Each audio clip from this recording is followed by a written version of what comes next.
أشهد أن محمد رسول الله.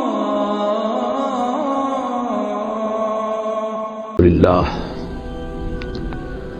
الحمد لله وكفى والصلاة والسلام على عباده الذين اصطفى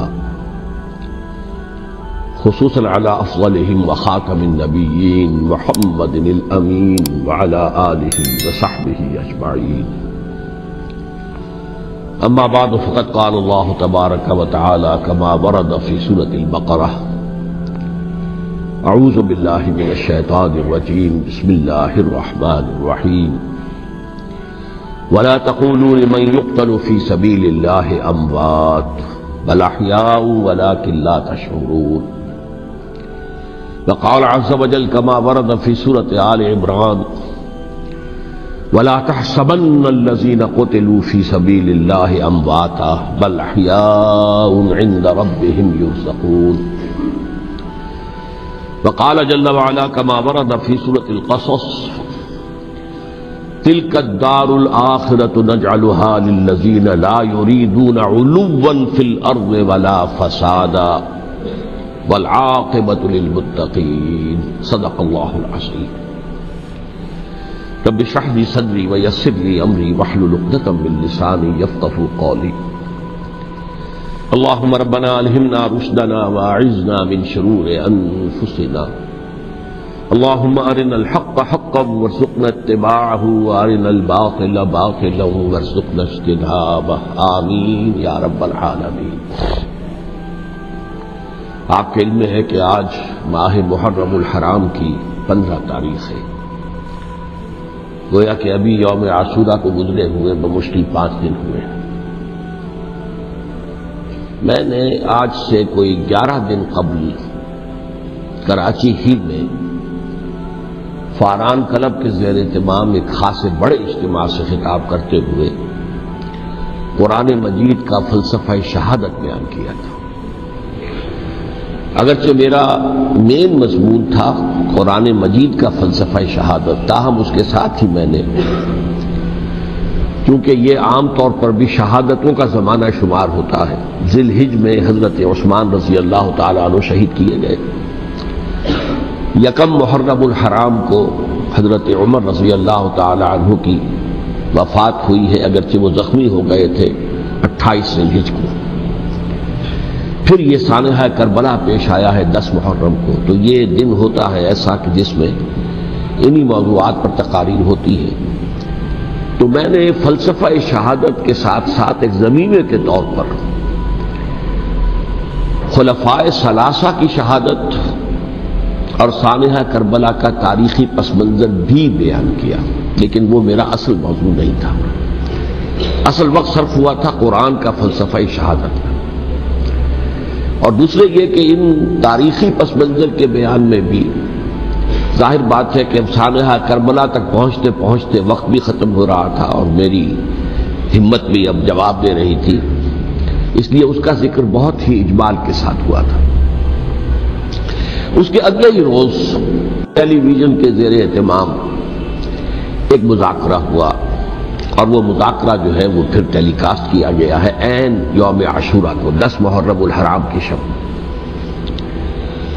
اس کے ضمن میں ایک تو وعدہ خلافی کی جو اس پروگرام کے کمپیئر ہے انیق احمد صاحب، انہوں نے، اور میں نے اسی وقت پروگرام کے خاتمے پر ان سے یہ شکایت کر دی تھی کہ انہوں نے مجھے جو عنوان بتایا تھا وہ تھا قرآن کا فلسفہ شہادت. تو ظاہر بات ہے کہ ذہناً میں اسی کے لیے تیار ہو کر گیا تھا، لیکن وہاں انہوں نے جب شروع کی محفل تو وہاں پر انہوں نے عنوان بیان کیا امام حسین علیہ السلام کی شہادت. اب یہ اگرچہ یقیناً ان میں باہمی تعلق تو ہے، لیکن یہ کہ بہت کافی فرق ہے کہ ایک آپ فلسفہ شہادت سے چل کر اور شہادت حضرت حسین رضی اللہ تعالیٰ عنہ تک پہنچے، اور ایک یہ ہے کہ اصل موضوع ہوئی ہے. بہرحال جو بھی اس وقت، تو اب ظاہر بات ہے کہ کوئی اور شکل نہیں تھی، جو بھی گفتگو ہوئی اس میں میں نے وہ پورا حصہ لیا. لیکن دوسری زیادتی انہوں نے یہ کی کہ اس میں سے میرے بیان کے بہت سے حصوں کو حذف کر دیا. اس کاٹ چھانٹ سے ایک تو میرا نقطہ نظر پورے طور پر قارئین یا ناظرین کے سامنے نہیں آ سکا، سامعین کے سامنے نہیں آ سکا، اور دوسرے اس سے کچھ مغالطے بھی پیدا ہوئے ہیں۔ تو میں نے یہ سوچا کہ اب یہاں اس جمعے میں میں ان کی وضاحت کر دوں، اسی لیے باصرار میں نے یہ موضوع رکھوایا کہ سانحہ کربلا کا تاریخی پس منظر کیا ہے۔ الحمدللہ کہ جہاں تک وہ مذاکرہ جو ان کے ریکارڈنگ روم میں اسٹوڈیو میں منعقد ہوا وہ بہت ہی پرامن، بہت اچھے انداز میں ہوا، اور اس میں کوئی یعنی یوں سمجھیے کہ زیادہ آرگیومنٹ جسے کہتے ہیں اس کی بھی ضرورت پیش نہیں آئی۔ عموماً تمام باتوں پر کنسنسس اور ایک طرح کا اجماع سامنے آیا، اور اس کا خاص سبب یہ ہے کہ میرے علاوہ سنی علماء میں سے تو مولانا احترام الحق تھانوی صاحب تھے، اور وہ بھی بہت صلح کل قسم کے آدمی ہیں، اور شیعہ حضرات میں سے جو دو حضرات تھے وہ بھی نہایت معقول، نہایت سنجیدہ اور نہایت شرافت اور مروت کا مجسمہ نظر آئے۔ ان میں سے ایک صاحب سے میری پرانی یاد اللہ ہے، علامہ ڈاکٹر قلب صادق، ان کا تعلق لکھنؤ سے ہے، اور یہ میرے اندازے میں پوری طریقے سے نہیں کہہ سکتا، اس وقت جو بر عظیم پاک و ہند میں نامور علماء ہیں اہل تشیع کے، ان میں سے یہ چوٹی کی شخصیت ہے، اس میں کسی شک و شبے کی گنجائش نہیں، بہت مسلم عالم دین ہے، نہ صرف عالم دین ہے بلکہ ڈاکٹریٹ بھی انہوں نے کی ہوئی ہے۔ دوسری بات یہ کہ یہ بھی لکھنؤ کے رہنے والے تھے، اور مولانا سید ابو الحسن علی ندوی رحمۃ اللہ علیہ وہ بھی لکھنؤ کے، رائے بریلی کے رہنے والے تھے جو 40-45 میل دور ہے، لیکن ان کا اصل مرکز تو آپ کو معلوم ہے دارالعلوم ندوۃ العلماء لکھنؤ، تو ان کے ساتھ ان کے بڑے ہی برادرانہ تعلقات ہیں، ایک دوسرے سے بڑی محبت، اور مولانا علی میاں رحمۃ اللہ علیہ بھی ان کے اجتماعات میں جا کر شریک ہوتے رہے ہیں، اور انہوں نے ایک فقرہ بھی نقل کیا مولانا علی میاں رحمۃ اللہ علیہ کا کہ آج ہمیں کوفے اور دمشق کی طرف دیکھنے کی ضرورت نہیں ہے بلکہ کربلا کی طرف دیکھنے کی ضرورت ہے۔ تو بہرحال مولانا علی میاں رحمۃ اللہ علیہ کو جو خاص تعلق تھا حضرت علی رضی اللہ تعالیٰ عنہ کی ذات کے ساتھ، اس پر تو ان کی ایک عظیم تصنیف جو ہے حضرت علی کی سیرت مطہرہ پر وہ خود دلالت کرتی ہے۔ تو علامہ ڈاکٹر قلب صادق جو ہے وہ ایک تو اہل تشیع کے چوٹی کے علماء میں سے ہیں، مولانا علی میاں کے ساتھ ان کے برادرانہ تعلقات، خود میرے ساتھ ان کا معاملہ یہ رہا۔ اس کی وجہ کیا ہے کہ یہ اتحاد بین المسلمین کے بہت بڑے داعی اور علم بردار ہیں۔ شیعہ سنی جو ہے منافرت اور مخاصمت کی بجائے چاہتے ہیں کہ مفاہمت ہو اور قرب ہو اور غلط فہمیوں کا ازالہ ہو، اسی وجہ سے ان کی خصوصی نظر عنایت مجھ پر رہی ہے۔ مجھے یہ تو پوری طرح یاد نہیں کہ کراچی میں بھی ان سے ملاقات ہوئی تھی یا نہیں، لیکن ایک مرتبہ لاہور تشریف لائے تھے اور وہاں مجھ سے ملاقات ہوئی، پھر ایک مرتبہ میں نیو یارک میں تھا اور اتفاقاً ان کا بھی وہیں پر قیام تھا یا تشریف آوری ہو گئی تھی، تو وہاں بھی بڑی مفصل ملاقات کے لیے وہ تشریف لائے تھے۔ پھر میرا جو ایک کتاب کہہ لیں درمیانی شے ہے، شیعہ سنی مفاہمت کی ضرورت اور اہمیت، اس کے یہ باقاعدہ مبلغ رہے ہیں، اس کے بہت سے نسخے انہوں نے منگوا کر اپنے طور پر یہاں محرم الحرام کی جو ان کی مجالس ہوتی ہیں، اس مرتبہ بھی اسی کے لیے تشریف لائے ہوئے تھے، تو اس کے اندر انہوں نے اس کا تعارف کرایا، اس کی تعریف کی، اور اس کے بہت سے نسخے جو ہے وہ فروخت کروائے۔ تو یہ میں نے اصل میں آپ کے سامنے ایک پس منظر رکھ دیا ہے اس شخصیت کا کہ جو اس میں میجر ریپرزنٹیٹو تھے اہل تشیع کی طرف سے۔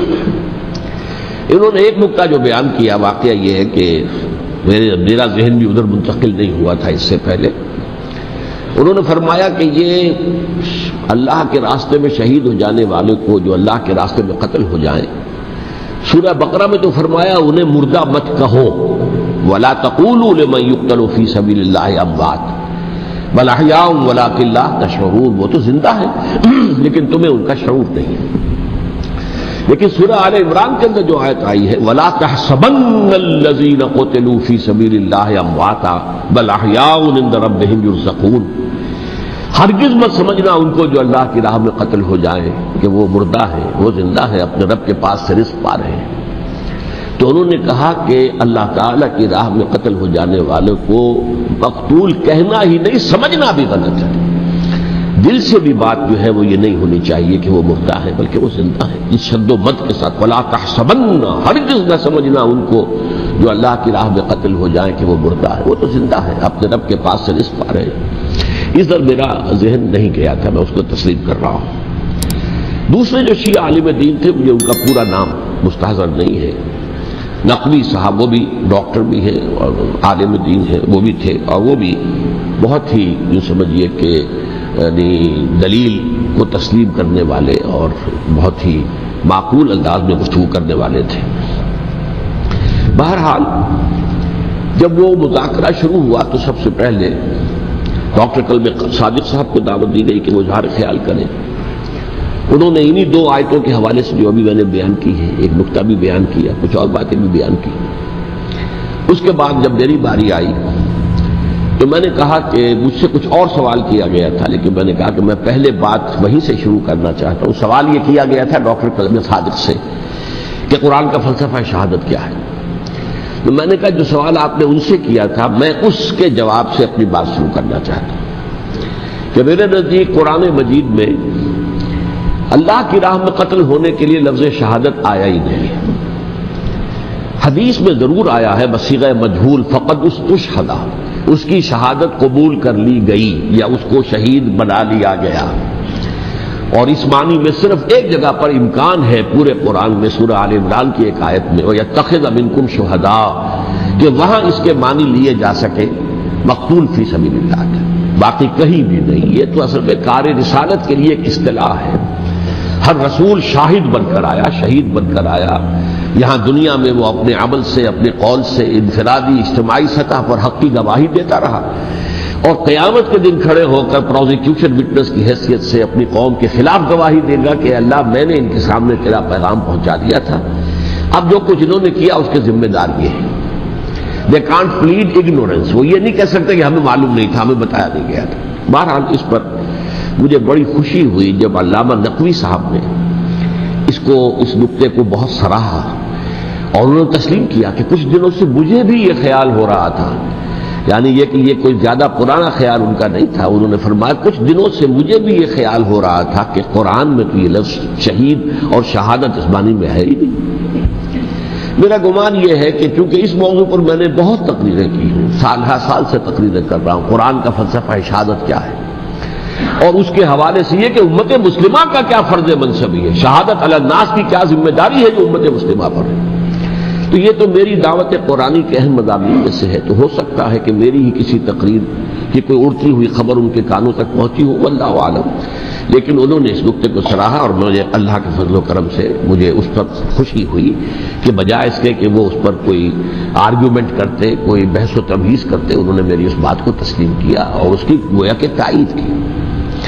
پھر میں نے عرض کیا کہ جہاں تک خلفائے ثلاثہ کی شہادت کا اور شہادت حسین یا سانحہ کربلا رضی اللہ تعالی عنہم اجمعین کا تعلق ہے، اصل میں اس کو نہیں سمجھ سکتے لوگ جب تک کہ ریولیوشن اور کاؤنٹر ریولیوشن کا فلسفہ سمجھ میں نہ آئے. جب کسی ملک میں کسی خطہ ارضی میں کوئی انقلابی تحریک چل رہی ہوتی ہے، ظاہر بات ہے ابتدا میں تو انقلابی لوگ چند ہوتے ہیں، کمزور ہوتے ہیں، ضعیف ہوتے ہیں، ان سے کوئی خطرہ محسوس نہیں ہوتا. لیکن کشاکش کے دوران ایک وقت آ جاتا ہے کہ پھر جو مخالف انقلاب ہیں وہ یہ سمجھ بیٹھتے ہیں، سمجھ جاتے ہیں کہ اب ہماری پیش نہیں جا رہی، اب ہمارا بس نہیں چلے گا، لہذا سر جھکا دو. اسے پنجابی محاورے میں کہا جاتا ہے نیوی پاؤ، اس وقت کو گزارو. اب اس کے بعد پھر کوئی موقع ملا تو دیکھیں گے کہ اس انقلاب کو ہم انڈو کر سکیں، کاؤنٹر ریولیوشنری موومنٹس. یہ اصل میں فلسفہ سمجھ میں نہ آئے اور ریولیوشن کا فلسفہ سمجھ میں نہ آئے تو سیرت النبی سمجھ میں نہیں آ سکتی. منہج انقلاب نبوی میری کتاب ہے، اس کو پڑھیے تو سیرت کا وہ تجزیہ آپ کے سامنے آئے گا جو آپ کی آنکھیں کھول دے گا کہ سیرت کو ہم کیا سمجھتے رہے اور سیرت اصل میں ہے کیا. بہرحال یہ کاؤنٹر ریولیوشنری موومنٹس تھیں کہ جب عرب میں حضور کو فیصلہ کن قوت حاصل ہو گئی تو جو بھی مخالفین تھے انہوں نے سر جھکا لیا، سرنڈر کیا، اسلام لے آئے، گویا کہ چھپ گئے اسلام کے لبادے میں. لیکن وہ تھے اسی طاق میں کہ پھر کبھی موقع ملے تو پھر ہم اس نظام کو دہو بالا کر دیں، تلپٹ کر دیں۔ یہ رد عمل سب سے پہلے خود عرب کے اندر پیدا ہوا، کیونکہ مشرکین عرب کو جب سورہ توبہ کی پہلی 6 آیات نازل ہوئی ہیں جن میں الٹیمیٹم دے دیا گیا کہ اب کسی مشرک قبیلے سے کوئی معاہدہ اللہ کا اور اس کے رسول کا نہیں ہوگا، تمہیں 4 مہینے کی مہلت دی جا رہی ہے، یا ایمان لے آؤ اور یا تمہیں قتل کر دیا جائے گا۔ یہ بہت سخت آیات ہے قرآن کی، سورہ توبہ کی ابتدائی 6 آیات۔ اور حضرت علی رضی اللہ تعالیٰ عنہ کا کہنا یہ ہے کہ اس آپ کو معلوم ہے کہ مصحف میں یہ واحد صورت ہے جس سے پہلے بسم اللہ الرحمن الرحیم نہیں لکھی بھی آپ کو نظر آتی، باقی 113 صورتوں کے شروع میں بسم اللہ الرحمن الرحیم ہے، تو کیا وجہ ہے یہاں کیوں نہیں ہے؟ حضرت علی کا فرمانا ہے کہ یہ صورت تو تلوار ہاتھ میں لے کر اتری ہے، اور بسم اللہ الرحمن الرحیم میں اللہ تعالیٰ کے 2 اسماء ہیں، الرحمن الرحیم، تو یہ گویا کہ اس سے متضاد صورتحال ہے کہ اب تمہارے لیے آخری موقع ہے، یا ایمان لے آؤ اور یا قتل کر دیے جاؤ۔ اس میں ایک تیسری گنجائش خود بخود نکلتی تھی، یا یہ ملک چھوڑ کر چلے جاؤ، اور ایسا بہت سے لوگوں نے کیا، لیکن اکثر لوگوں نے گردن چکائی۔ لیکن رد عمل ظاہر ہوا، ایک تو مرتدین کھڑے ہو گئے جنہوں نے نئی نئی نبوتوں کو مان لیا، ایک مانعین زکوٰۃ کھڑے ہو گئے کہ ہم زکوٰۃ تمہیں نہیں دیں گے۔ یہ رد عمل تھا مشرک عرب کا، مشرکین عرب کا۔ اور حضرت ابو بکر رضی اللہ تعالیٰ عنہ کے دفتر فضائل کا یہ بڑا اہم باب ہے، ود این آئرن فسٹ، حالانکہ وہ بہت رقیق القلب، کمزور، ضعیف الجسہ انسان تھے، لیکن یہ کہ عظیمت وہ ہے ہمالا جو ہے ان کے اندر ظاہر ہوئی ہے، ود این آئرن فسٹ انہوں نے ان ساری جو رد عمل کی جو تحریکیں تھی انہیں کچل کر رکھ لیا، اور پھر پورے عرب کو گویا کہ اثر نو اس میں اسلام کے نظام کو کنسولیڈیٹ کر کے حضرت عمر کے حوالے کر دیا رضی اللہ تعالیٰ عنہ۔ حضرت عمر کے زمانے میں جو جنگیں ہوئیں اس میں سلطنت روما جو ہے، جو اس وقت کی 2 سپر پاورز تھیں، سلطنت روما قیصر روم، ہیرکلیس ہرقل تھا اس وقت کا جو رومی جو قیصر روم تھا، حکمران تھا، شہنشاہ تھا، اور دوسری طرف ایرانی مملکت تھی، خسرو پرویز تھا۔ لیکن یہ کہ عیسائیت کے ساتھ اسلام کا اس طرح کا تصادم نہیں ہوا تھا حضور کے زمانے میں، بلکہ نجاشی رحمۃ اللہ علیہ نے تو مسلمانوں کو پناہ دی تھی۔ مقوقس پیٹریارک جو تھے اس کے الیگزینڈریا کے، انہوں نے حضور کے جو نامہ مبارک گیا تھا اس کا بہت اکرام کیا، تکریم کی، تحفے بھیجے حضور کی خدمت میں۔ ہرقل نے بھی کوشش کی تھی کسی طریقے سے، جیسے کوئی 250 برس پہلے یا 300 برس پہلے، 300 برس پہلے جیسے کانسٹنٹائن جو ایمپرر تھا روم کا، اس نے عیسائیت قبول کی تھی اور ساری سلطنت عیسائی ہو گئی تھی، لہذا اس کی سلطنت باقی رہی، اس کی حکومت باقی رہی۔ اسی طرح ہم سب مسلمان ہو جائیں، لیکن اس میں وہ ناکام ہو گیا۔ لیکن یہ کہ کوئی اس نے کنفرنٹیشن نہیں کی حضور سے۔ البتہ ایران کا معاملہ یہ تھا کہ اس کے پرخچے اڑ گئے، اس نے حضور کے نامہ مبارک کو چاک کیا تھا، حضور نے فرمایا جب اطلاع ملی کہ اس نے اپنی سلطنت کو چاک کر دیا ہے، اس کے ٹکڑے کر دیے۔ بہرحال وہاں رد عمل شدید تھا، اور ایرانی جان لیجئے کہ ان کے اندر بہت اسٹرانگ نیشنلزم ہے، آج بھی ہے اسٹرانگ نیشنلزم، لہذا ان کے ہاں رد عمل شدید تھا، ان کی تو سلطنت ختم ہو گئی، نسیہ منسیہ ہو گئی، وجود نہیں رہا۔ لہذا وہاں سے جو کاؤنٹر ریولوشن شروع ہوا ہے وہ پھر ہرمزان جو ایک بہت بڑا جرنیل تھا، اس نے بڑی عیاری کے ساتھ اپنی جان بچائی تھی۔ یہ بڑا دلچسپ واقعہ ہے کہ وہ یعنی کنڈمڈ تھا اسلامی حکومت کی طرف سے، خلافت کی طرف سے، کہ وہ جہاں بھی پایا جائے اس کو قتل کرنا ہے۔ حضرت عمر کی عدالت میں لا کے پیش کیا گیا، حضرت عمر نے کہا یہ واجب القتل ہے، قتل کر دو اس کو۔ اس نے کہا اچھا مجھے ذرا پانی پلا دیجیے۔ حضرت عمر نے فرمایا ٹھیک ہے بھائی پانی لاؤ، پانی دے دو۔ پانی کا کٹورا کہ مجھے پہلے ضمانت دیجیے کہ جب تک میں یہ پانی نہ پی لوں مجھے قتل نہیں کیا جائے گا۔ ہاں ہمارا وعدہ ہے۔ اس نے وہ کٹورا پھینک دیا پانی کا، کرو مجھے قتل کیسے کرو گے، میں نے وہ پانی تو نہیں پیا۔ اس سے اپنے آپ کو بچایا اس نے۔ بہرحال آپ اختلاف کر سکتے ہیں کہ حضرت عمر کو اس عذر کو قبول نہیں کرنا چاہیے تھا، لیکن بہرحال ان کی اپنی مروت اور شرافت تھی کہ اپنے وعدے کا پاس کیا۔ اس کی سازش سے ابو لولو فیروز اس نے حضرت عمر کو شہید کیا۔ یہ گویا کہ دوسری کاؤنٹر ریولوشنری موومنٹ تھی۔ انہوں نے یہ سمجھا تھا کہ یہ ساری چکی جو چل رہی ہے، جیسے چکی کی ایک کلی ہوتی ہے، وہ کلی جگہ سے ہٹ جائے تو چکی کیسے چلے گی؟ یہی بات حضرت علی نے فرمائی تھی حضرت عمر سے رضی اللہ تعالی عنہما۔ جب شام کے محاذ پر کچھ پسپائی سی ہو رہی تھی تو حضرت عمر نے ارادہ کیا میں خود جاؤں گا محاذ پر اور کمانڈ کروں گا۔ حضرت علی رضی اللہ تعالیٰ عنہ نے فرمایا کہ نہیں امیر المومنین آپ مت جائیں، چکی اسی وقت تک چلتی ہے جب تک کہ کلی گڑی ہوئی، آپ کلی ہیں اس وقت اس نظام کی جس کے گرد یہ اسلام کی چکی گھوم رہی، آپ مت جائیں۔ لہذا حضرت عمر نے ان کی بات مانی، اس قدر صائب مشورہ تھا جو کیا تھا۔ بہرحال انہوں نے یہ سمجھا تھا کہ عمر ہی کے بل پر چل رہا ہے یہ سب کچھ، لہذا عمر کو بیچ سے ہٹا دیں گے سب بیٹھ جائے گا۔ لیکن ظاہر بات ہے کہ محمد رسول اللہ کی بنائی ہوئی عمارت صلی اللہ علیہ وسلم اتنی کمزور نہیں تھی۔ اس کے بعد حضرت عمر کے انتقال کے بعد حضرت عثمان کا انتخاب ہوا، اور حضرت عثمان کے بھی 10 سال پہلے جو ہے وہ بالکل حضرت عمر کی جو دور خلافت ہے اس کے بالکل مشابہ ہے، مماثل۔ ہمارے ذہنوں میں یہ تصور بٹھا دیا گیا کہ سارے 12 سال شاید فتنہ ہی فتنہ رہا، فساد ہی فساد رہا، دنگا رہا، لڑائی رہی، نہیں 10 سال پورا امن، اور جس طریقے سے فتوحات کا سیلاب حضرت عمر کے زمانے میں جا رہا تھا اسی طریقے سے حضرت عثمان کے 10 سالوں کے دوران گیا۔ آخری 2 سالوں میں ایک فتنہ اٹھا ہے، یہ فتنہ کیا ہے اس کو سمجھ لیجیے۔ مذاہب کی جو 3 سے کنفرنٹیشن ہوئی تھی، ایک تو یہ کہ مملکتوں میں سے مملکت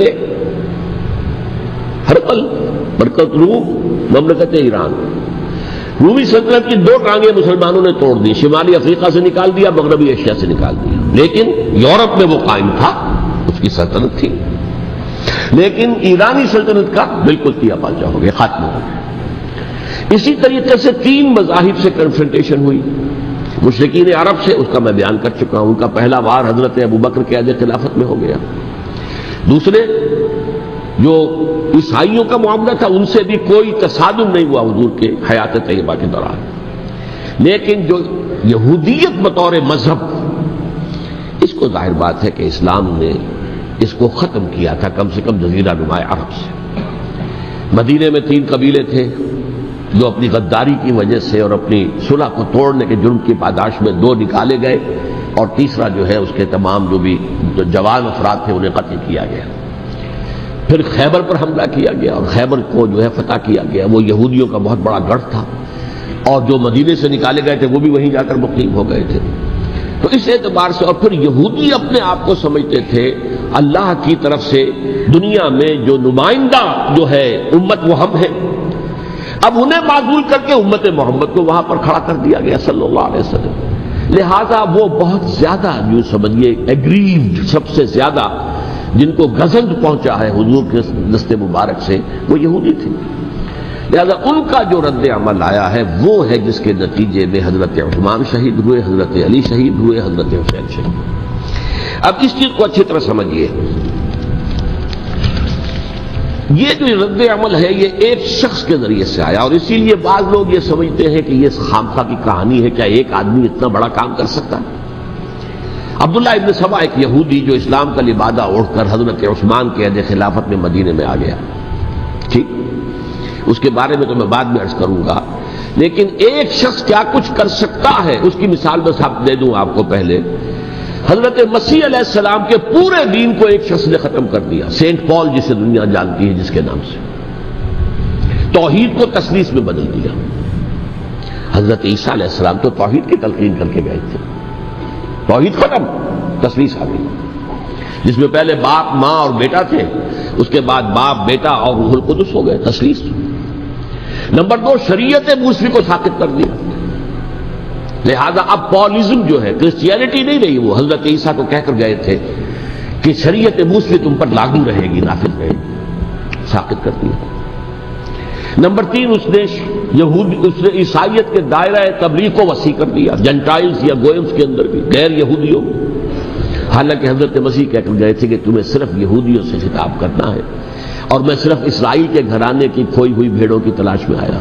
اب آپ دیکھیے حضرت مسیح کے فوراً بعد اور حضرت مسیح کی زندگی کے دوران جب تک کہ وہ موجود تھے، وہ بدترین دشمن تھا حضرت مسیح علیہ السلام کا۔ بعد میں لبادہ اوڑھا، اور یہ کہ مجھے مکاشفہ ہوا ہے، مکاشفے میں مسیح سے میری ملاقات ہوئی ہے، میں ان پر ایمان لے آیا ہوں، اور پھر اس نے اپنے زہد اور دینداری کا جو بھی فراڈ تھا اس کے نتیجے میں اپنی حیثیت بنا لی، دین مسیحی کو بالکل ختم کر دیا۔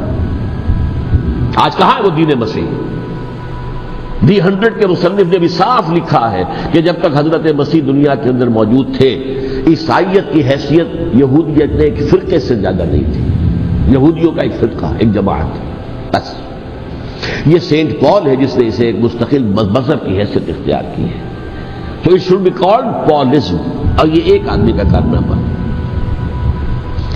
اسی طریقے سے یہ تو ہو گیا حضرت مسیح کے فوراً بعد، رفع سماوی کے فوراً بعد۔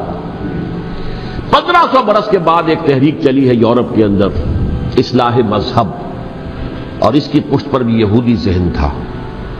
یہودی ذہن نے عیسائیت کو 2 حصوں میں تقسیم کر دیا، کیتھولک اینڈ پروٹیسٹنٹس، اور پروٹیسٹنٹس کو اپنا اعلی کار بنایا۔ یہ ایک علیحدہ مضمون ہے جس پر میں تفصیل میں نہیں جانا چاہتا، میری کتاب بھی موجود ہے اس موضوع پر، سابقہ اور موجودہ مسلمان امتوں کا ماضی، حال اور مستقبل، اس میں میں نے تفصیل بیان کی۔ یہ جو تقسیم ہوا ہے تو وہ پہلی بات ایک یہودی، جیسے کہ علامہ اقبال نے، مارکس بھی تو ایک یہودی تھا نا، تو ابلیس کی مجلس شورا میں بڑا پیارا شعر ہے، وہ یہودی فتنہ گر، وہ روح مصدق کا بروز، ہر قبا ہونے کو ہے اس کے جنون سے چاک چاک۔ یہ ایک یہودی فتنہ گر مارکس نے وہ تصور دنیا کو دیا جس نے عظیم انقلاب برپا کیا روس کے اندر، بولشوک ریولوشن، اور جو پھر آدھی دنیا تک پھیل گیا۔ آج سے 50 سال پہلے امریکہ کانپتا تھا، روس کے سامنے کھڑا ہوا کانپ رہا تھا، اس لیے کہ روس سائنٹیفک ترقی میں امریکہ سے بہت آگے تھا، اس کے ایسٹروناٹ پہلے گئے ہیں خلا کے اندر، امریکہ تو بہت پیچھے تھا۔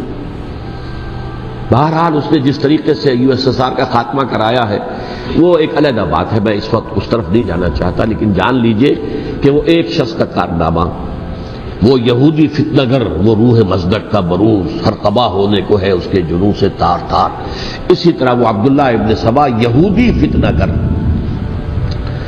آج اہل تشیع میں سے بعض حضرات کہتے ہیں کہ یہ عبداللہ ابن سبا یہ تو افسانوی شخصیت، اس کی حقیقت کوئی تھی ہی نہیں، حالانکہ ان کی اپنی کتاب میں رجال کشی کے اندر اس کا ذکر موجود ہے، اور یہ بھی موجود ہے کہ حضرت علی رضی اللہ تعالیٰ عنہ نے اپنے عہد خلافت میں اسے زندہ جلوایا ہے۔ اس کی وجہ کیا تھی؟ یہ آیا مدینے کے اندر اسلام کا لبادہ اوڑھ کر، اس نے چند عقیدوں کی اشاعت شروع کی۔ سب سے پہلے حضرت علی تو خدا ہیں، گاڈ انکارنیٹ، اوتار کا تصور، جیسے ہندوؤں میں ہے رام چندر جی خدا کا اوتار، اور عیسائیت میں بھی پہلے گاڈ انکارنیٹ کا تصور تھا کہ حضرت مسیح خدا کا اوتار ہے، انکارنیشن آف گاڈ۔ تو اس نے کہا کہ حضرت علی تو خدا کا اوتار ہے، خدا ہے۔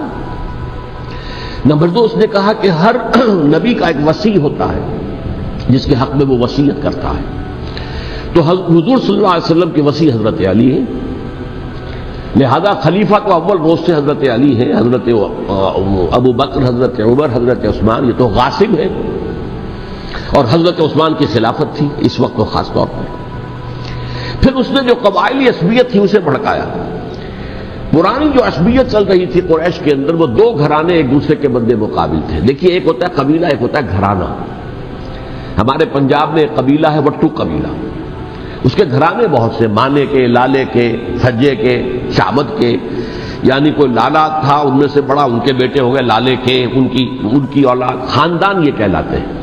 قبیلہ ایک، یہ وٹو قبیلہ۔ تو قبیلہ تھا قریش، اس میں گھرانے بہت تھے، بنو ہاشم، بنو امیہ، بنو تیم، بنو عدی، یہ بہت سے گھرانے تھے۔ تو چوٹی کے 2 گھرانے جو تھے وہ بنو ہاشم اور بنو امیہ، ان کے درمیان چپقلش تھی، مقابلہ، مسابقت، اور یہ مسابقت فی الخیر بھی ہوتی تھی۔ اگر انہوں نے غریبوں کو کھانے کھلائے ہیں تو ہم ان سے بڑھ کر کھلائیں گے، اگر وہ حاجیوں کی خدمت کرتے ہیں تو ہم ان سے بڑھ کر کریں گے۔ تو ان کے اندر یہ مسابقت الخیر بھی تھی، لیکن چپقلش تھی کہ کوئی ہم سے آگے نہ نکل جائے، وہ سمجھتا تھا وہ آگے نہ نکل جائے۔ اس شخص نے اس پرانی عصبیت کو تازہ کیا کہ حضور تو بنو ہاشم میں سے تھے، لہذا خلافت حق ہے بنو ہاشم کا، یہ غاصب ہے۔ اس سے پہلے 2 خلفاء جو تھے وہ نہ بنو ہاشم سے تھے نہ بنو امیہ سے تھے۔ حضرت ابو بکر بنو تیم میں سے تھے، چھوٹا قبیلہ تھا، حضرت عمر بنی عدی میں سے تھے، وہ بھی چھوٹا قبیلہ تھا. یہ حضرت عثمان پہلے خلیفہ جو بنو امیہ میں سے تھے، جن کی پرانی چپکلش بنو ہاشم سے تھی. اب اس کو موقع مل گیا کہ پرانی قبائلی عصبیت کو بھڑکائے. یہ ہے اصل میں اس فتنے کا پس منظر عبداللہ ابن سبا نے جو آ کر پھیلایا ہے. اور اس کی تفصیل میں اس وقت میں نہیں جا سکتا، کیسے یہ فتنہ پروان چڑھا، کیا انہوں نے اسٹریٹجی اختیار کی کہ یہ کیا کرتے تھے، گروہ بنا کر بھیجتے تھے لوگوں کو. کوفے میں جاؤ تو وہاں پر دمشق کے گورنر کے خلاف اور مصر کے گورنر کے خلاف الزامات لگاؤ، اس نے یہ کیا، وہ غبن کر گیا، وہ یہ کر گیا، وہ خیانت کر رہا ہے، وہ رشتہ داروں کو پال رہا ہے. اور عثمان کے خلاف بھی تقریریں کرو رضی اللہ تعالیٰ عنہ. دمشق میں جاؤ تو کوفے کے گورنر کے خلاف، کیونکہ دمشق کے گورنر کے خلاف بات کرو گے تو لوگوں کو معلوم ہوگا کہ یہ جھوٹ بول رہے ہیں. لیکن یہ کہ وہاں تو تم بات کرو کوفے کے گورنر کے خلاف اور مصر کے گورنر کے خلاف اور حضرت عثمان کے خلاف. مصر میں جاؤ تو بات کرو کوفے کے اور شام کے گورنر کے خلاف اور حضرت عثمان کے خلاف. یہ انہوں نے ایسا اٹھایا. اور اس زمانے میں آپ کو معلوم ہے ذرائع رسل و رسائل تھے نہیں، نہ اس فتنے کی پتہ چل سکا جب تک کہ وہ فتنہ جو ہے پوری طرح برگ و بار لا کر تلاور درخت نہیں بن گیا. اس کے نتیجے میں حضرت عثمان رضی اللہ تعالی عنہ شہید ہوئے، اور خلیفہ پھر حضرت علی رضی اللہ تعالی عنہ کو انہی سوائیوں نے، جنہوں نے گھیراؤ کیا تھا، جنہوں نے حضرت عثمان کو شہید کیا ہے، یہی حضرت علی رضی اللہ تعالیٰ عنہ کے ارد گرد ہوئے. اور حضرت علی رضی اللہ تعالیٰ عنہ بھی نہیں چاہتے تھے خلافت کی بیعت لینا، لیکن آخر کیا کرتے؟ کیا وہ امت کو بغیر خلیفہ کے چھوڑ دیتے؟ حضرت زبیر سے کہا گیا، انہوں نے نہیں مانا، رد کر دی بات. حضرت طلحہ سے کہا گیا، انہوں نے نہیں مانا. حضرت علی سے کہا گیا، اب عشرہ مبشرہ میں سے یہی تو تھے نا، لہذا انہوں نے تسلیم کر لیا، خلافت ہو گئی. لیکن اس کے بعد جو خانہ جنگی ہوئی ہے، اس خانہ جنگی کے نتیجے میں نوٹ کر لیجئے کہ 1,00,000 کے قریب مسلمان ایک دوسرے کی تلواروں اور نیزوں اور برچھیوں اور تیروں سے ختم ہو گئے، ہلاک ہو گئے. یہ ہماری تاریخ کا تاریخ ترین باب ہے. 5 سال، 4.5 سال حضرت علی کی خلافت کے اور 6 مہینے حضرت حسن کی خلافت رضی اللہ تعالی عنہ. اس سے کیا ہوا کہ ایک طرف تو اسلام کی جو توسیع ہو رہی تھی، تھمتا نہ تھا کسی سے سیل رواں ہمارا، وہ سیلاب رک گیا. انٹرنل سیبوٹاج ہو گئی نا، اب تو اندر ہی آپس ہی میں اگر دست و گریبان ہو گئے تو باہر اب کیا توسیع کرتے ہیں. وہ توسیع کا عمل رک گیا. اور یوں سمجھیے کہ جیسے ٹرک اگر کبھی چل رہا ہو، بھرا ہوا ہو، لوڈنگ، اور وہ چڑھائی چڑھ رہا ہو، تو اگر کہیں موشن ٹوٹ جائے، ٹرک کو رکنا پڑے، تو ڈرائیور کے جان پر بن جاتی، اس لیے کہ اس کو دوبارہ سٹارٹ کرنا، اور جبکہ وہ چڑھائی پر ہے، انکلائن پر ہے، آسان کام نہیں ہوتا. خطرہ ہوتا ہے وہ پیچھے جو ہے وہ نہ جائے. اور پہاڑی علاقوں میں آپ کو معلوم ہے ذرا پیچھے چلے جانے کا مطلب جو ہے بہت خطرناک جو ہے نتیجہ نکل سکتا ہے. بہرحال حضرت علی رضی اللہ تعالیٰ عنہ نے اپنے خلافت میں ایک کام یہ کیا. اب اس کی کیا مصلحتیں تھیں یہ تو انہی کے علم میں ہوگا. ہم قیاس کر سکتے ہیں اور میں اس تک میں نہیں جانا چاہتا. ابھی تک خلافت کا مرکز تھا مدینہ منورہ، حضرت ابوبکر، حضرت عمر، حضرت عثمان، وہی جہاں حضور صلی اللہ علیہ وسلم رہے تھے اور جہاں پر کہ حضور مدفون تھے. لیکن حضرت علی نے اپنا مرکز جو ہے وہ کوفہ بنا دیا. اچھا، اس کی ایک ظاہری وجہ یہ سمجھ میں آتی ہے کہ اسلام کا جو پھیلاؤ ہو گیا تھا، وہ سلطنت اتنی وسیع ہو گئی تھی کہ مدینہ منورہ بہت جنوب میں اور بڑے صحرا کو عبور کر کے جانا ہوتا تھا.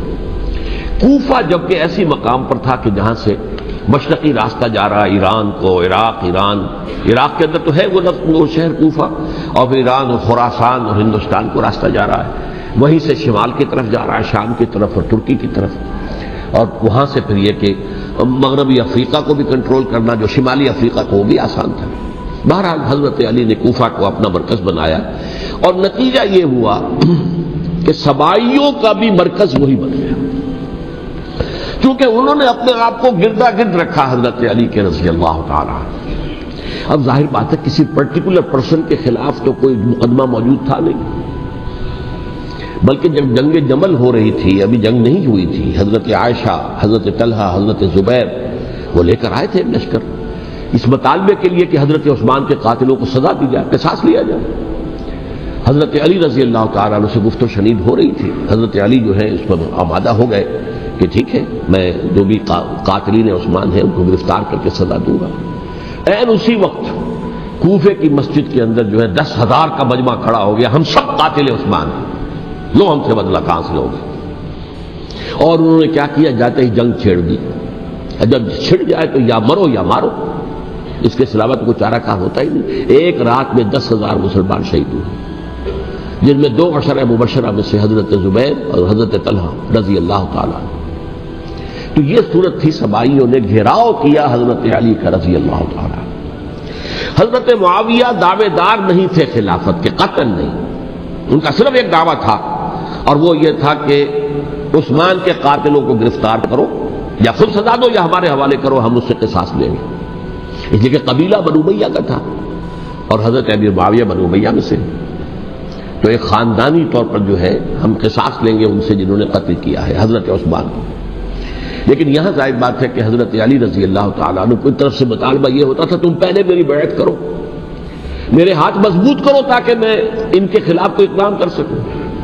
لیکن انہیں یہ اندازہ تھا کہ اگر میں نے بیعت کی تو ظاہر بات ہے کہ حضرت علی تک پہنچنے سے پہلے مجھے گردن اڑا دیں گے یہ لوگ، اس لیے کہ سبائی جو ہے وہ آپ کو گھیرے ہوئے۔ بہرحال ایک عجیب الجھاؤ، ایک ڈائلیما تھا جس کی وجہ سے یہ جنگ چلتی رہی، اور حضرت علی رضی اللہ تعالیٰ عنہ کو انہی کے شیعان علی ہی کے اندر سے وہ جماعت علیحدہ ہوئی تھی جس کو ہم خوارج کے نام سے جانتے ہیں، اور ایک خارجی ابن ملجم ہی نے حضرت علی کو شہید کیا رضی اللہ تعالیٰ عنہ۔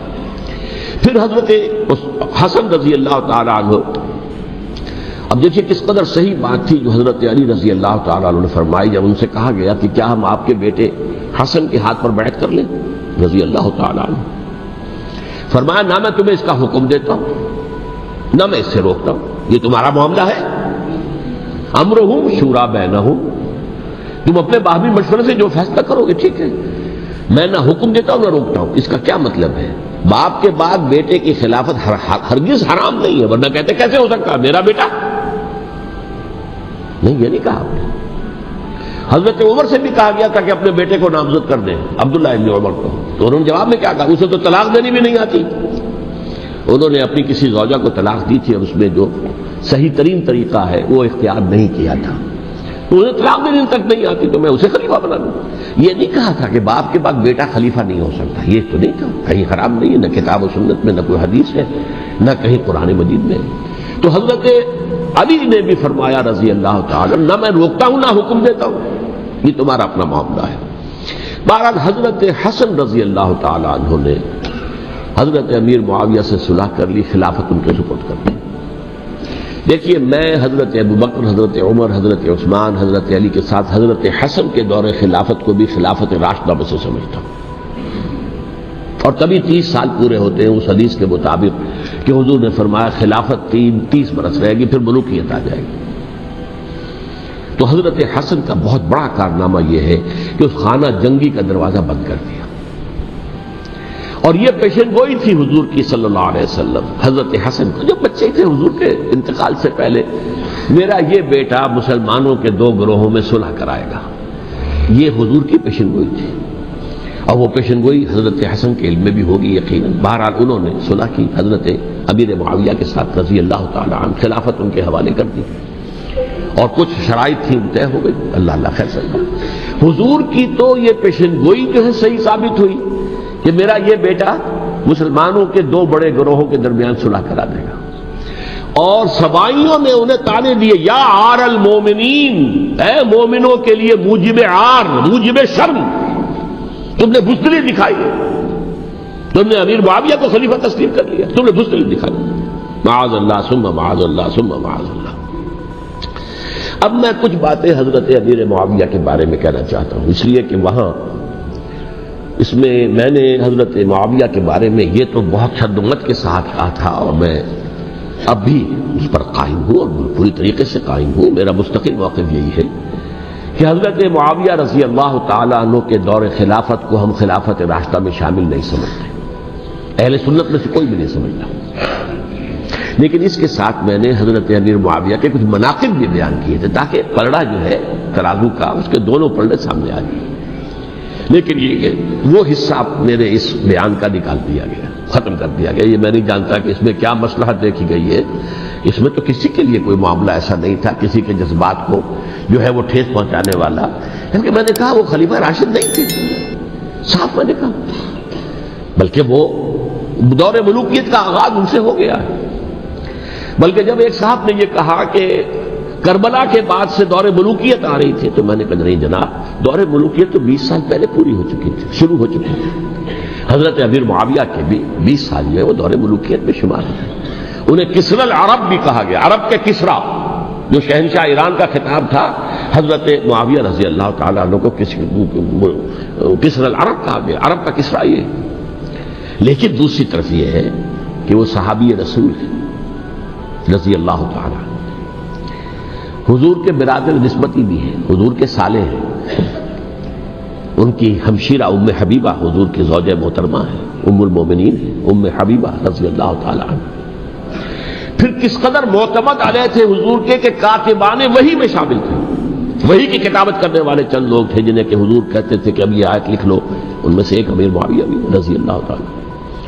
تو بڑے توازن کی ضرورت ہے۔ دیکھیے صحابہ کرام کا جہاں تک تعلق ہے، اہل سنت کا موقف یہ ہے کہ صحابہ تو کلہم عدول، صحابہ سب کے سب نیک نیت ہیں، اور ان کی روایت جو ہے قبول کی جائے گی، رد نہیں کی جائے گی، ان پر کوئی جرح و تعدیل نہیں ہوگی، اس لیے کہ ان کا تزکیہ محمد الرسول اللہ صلی اللہ علیہ وسلم نے کیا تھا۔ لہذا یہ تو ہو سکتا ہے کہ کسی صحابی سے کوئی خطا ہو جائے، لیکن وہ خطا اجتہادی ہوگی، نیت کی خطا نہیں ہوگی، نیت کی غلطی نہیں ہوگی۔ اگر کسی صحابی کی نیت پر حملہ کیا جائے تو یہ اصل میں طعن ہے، حملہ ہے حضور پر کہ وہ تربیت دے نہیں سکے اپنے ساتھیوں کو، معاذ اللہ ثم معاذ اللہ ثم معاذ اللہ، وہ تزکیہ کر ہی نہیں سکے۔ 3 جگہ جو قرآن میں آیا ہے یتلو علیہم آیاتہ ویزکیہم، تو کیا تزکیہ کیا؟ اگر ان کے قریب ترین ساتھی جو تھے، اگر ان کے اندر بھی بدنیتی تھی اور دنیا کی طلب تھی اور دنیا کے اندر اقتدار حاصل کرنے کا جذبہ تھا، تو پھر کیا تزکیہ کیا؟ معاذ اللہ ثم معاذ اللہ۔ لہذا صحابہ سب کے سب عدول ہیں، اور ان سے اختلاف ممکن ہے، لیکن ان کی نیت پر حملہ نہیں ہو سکتا۔ تو حضرت امیر معاویہ کی شخصیت ایک چیز ہے، آپ کا دور خلافت دوسری چیز ہے۔ شخصیت کے اعتبار سے صحابی رسول ہیں، برادر نسبتی ہیں حضور کے صلی اللہ علیہ وسلم، اور پھر یہ کہ اس قدر معتمد علیہ ہے صحابہ میں سے کہ وہ کاتبان وحی، یہ عام آدمی کے کرنے کا کام نہیں تھا جو وحی کی کتابت کرے، اللہ کے کلام کی۔ البتہ یہ ہے کہ جیسا کہ میں نے عرض کیا، ان کا دور خلافت راشدہ نہیں ہے، وہ ملوکیت کا دور ہے۔ یہ میں نے جیسا عرض کیا، میں نے ایک صاحب نے جب یہ کہا کہ ملوکیت شروع ہو رہی تھی، میں نے کہا شروع نہیں ہو رہی تھی، ملوکیت تو 20 سال پہلے شروع ہو چکی تھی۔ اسی طریقے سے ایک صاحب نے کہا تھا کہ اسلام کو قائم کرنے کے لیے حضرت حسین میدان میں آئے، میں نے کہا یہ بھی غلط ہے، اسلام تو 60 سال پہلے قائم ہو چکا تھا، نبی اکرم صلی اللہ علیہ وسلم کے دستے مبارک سے اسلام قائم ہو گیا، جاء الحق وزهق الباطل ان الباطل کان زهوقا، پھر 30 برس تک وہ کامل شکل کے اندر قائم رہا۔ تو اسلام جو ہے وہ جو ہے در حقیقت اب قائم کرنے والی بات نہیں تھی، البتہ اس کے اندر زوال شروع ہو گیا تھا، اس زوال کے عمل کو روکنے کے لیے حضرت حسین میدان میں آئے۔ یہ چیز کو صحیح تاریخی پرسپیکٹو میں رکھنا، تو جس طرح سے دین کو قائم کرنے کے لیے نہیں، قائم تو کیا محمد رسول اللہ صلی اللہ علیہ وسلم والذین معہ رضی اللہ تعالی عنہ، انہوں نے کیا تھا۔ ہاں اب جو ہے وہ اپنی اس شاندار حیثیت سے نیچے گرنے لگا تھا، وہ میں بعد میں عرض کروں گا کہ میں نے اسے کیا عرض کیا تھا کہ یہ اس زوال کو روکنے کے لیے کسی طریقے سے یہ اپنی اصل حقیقت میں قائم رہے، یہ حضرت حسین رضی اللہ تعالیٰ عنہ کی سعی تھی۔ اچھا، حضرت امیر معاویہ کے جو 20 سال ہیں وہ پورے امن، سکون، اطمینان، کوئی جھگڑا، کوئی فساد، کوئی اختلاف، کوئی باہمی فانت جنی، کچھ نہیں، 20 سال۔ یہ بھی تاریخ کی بڑی چشم کشا حقیقت ہے جو عام طور پر لوگوں کے علم میں نہیں ہے۔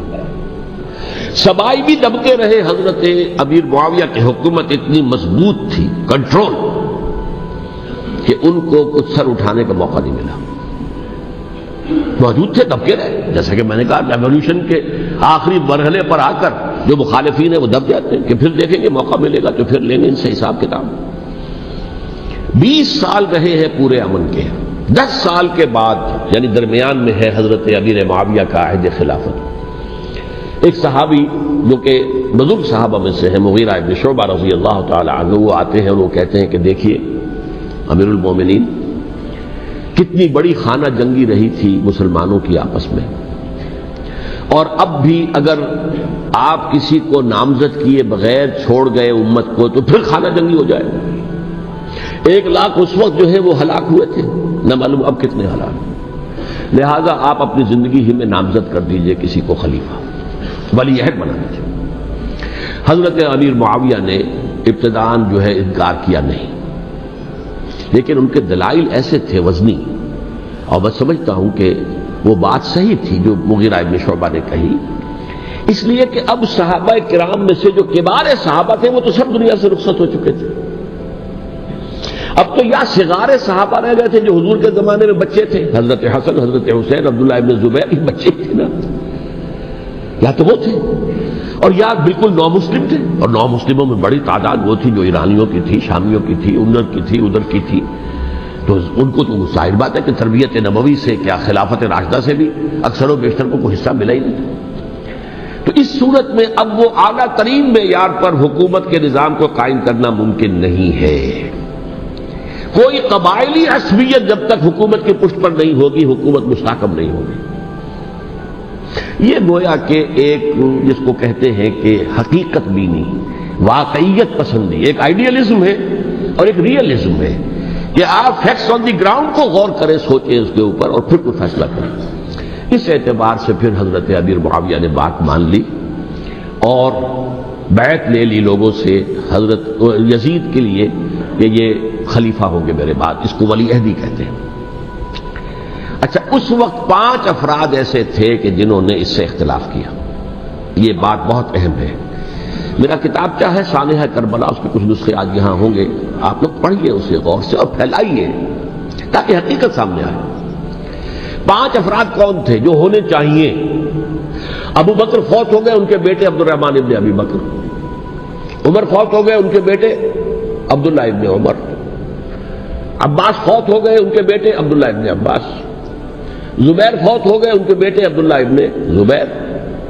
اور حضرت حسن جو ہے ان کا انتقال ہو چکا تھا، حضرت علی کے بیٹے حضرت حسین رضی اللہ تعالی عنہ اجمعین. حضرت حسن کے بارے میں ایک فریق کا کہنا یہ ہے کہ انہیں زہر دے کر ہلاک کیا گیا.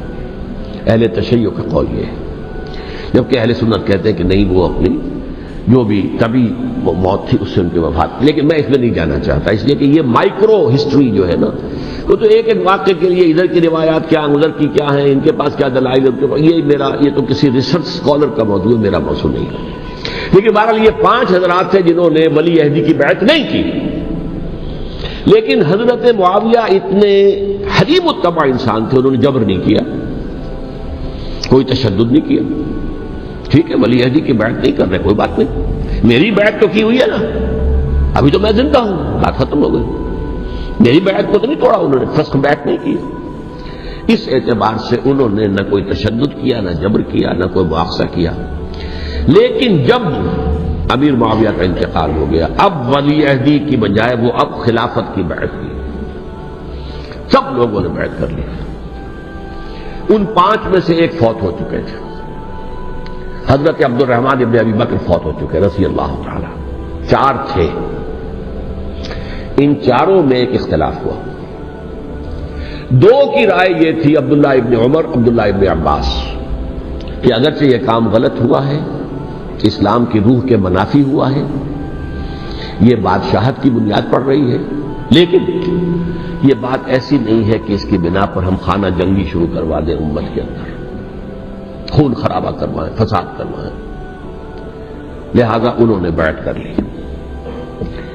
اب کوئی اگر یہ کہے معاذ اللہ کہ وہ بک گئے تھے یزید کے ہاتھوں، معاذ اللہ ثم معاذ اللہ، وہی بات آپ اختلاف کر سکتے ہیں کہ انہیں نہیں کرنی چاہیے تھی. یہ کوئی رائے رکھے، مجھے اختلاف نہیں، لیکن ان کی نیت پر حملہ کریں گے تو حملہ محمد رسول اللہ پر ہوگا صلی اللہ علیہ وسلم. عبداللہ ابن عمر کون ہیں؟ کتنی حدیثیں ان سے جو ہے وہ منقول ہیں. عبداللہ ابن عباس کون ہے؟ جنہیں حضور نے جو ہے ان کے لیے دعا کی تھی، اے اللہ فقہہ فی الدین وعلمہ التاویل، اے اللہ اس نوجوان کو دین کا فہم عطا کر اور قرآن کی تعویل اور تفسیر کا علم عطا کر. حبر الامہ کہلاتے ہیں. وہ کہیں پیسوں اور ٹکروں کے عوض بن جانے والے نہیں تھے. انہوں نے امت کی مصلحت دیکھی, نیت جو ہے اس پر حملہ نہ کیجیے. البتہ اختلاف کا حق آپ کو حاصل ہے. دو حضرات جو ہے ڈٹے رہے کہ نہیں, ہمیں کم وقت میں ریزسٹ کرنا ہے. عبداللہ ابن زبیر عمر کے اعتبار سے وہ بڑے ہیں. مسلمانوں میں سب سے پہلے ولادت مدینے میں جا کر جو ہوئی ہے وہ عبداللہ ابن زبیر کی ہوئی ہے. ہجرت کر کے جب مہاجرین وہاں پہنچے, کچھ عرصے تک کسی کے ہاں کوئی اولاد نہیں ہوئی, تو لوگوں نے تانے دینے شروع کر دیے کہ معلوم ہوتا ہے کہ یہاں آ کر یہ مکے کے رہنے والے جو ہیں کمزور ہو گئے ہیں, ان کی ہاں اولاد ہی نہیں ہو رہی. تو جب عبداللہ ابن زبیر کی ولادت ہوئی ہے, یہ حضرت ابو بکر کے نواسے ہیں. حضور کی زوجہ محترمہ حضرت عائشہ کی بہن حضرت